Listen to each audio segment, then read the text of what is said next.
तो किए बा न जानी भुवनेश्वर मालीसाही कथा। तो ये भुवनेश्वर मालीसाही रे एबे लॉकडाउन रे कोई भली रही भुवनेश्वर मालीसाही झील मैंने।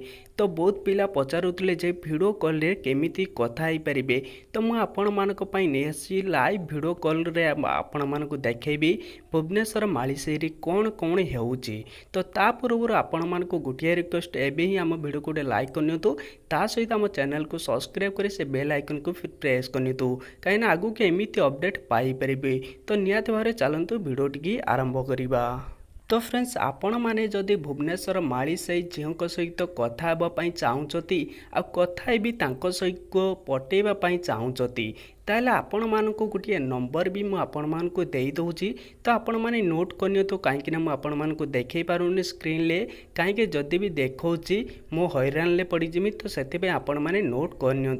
तो फ्रेंड्स नंबर टी हूँ 3368155800। तो आउ थे कही रखुची 3368155800। तो फ्रेंड्स यही नंबर आपण मैंने वीडियो कॉल रे चैटिंग करें।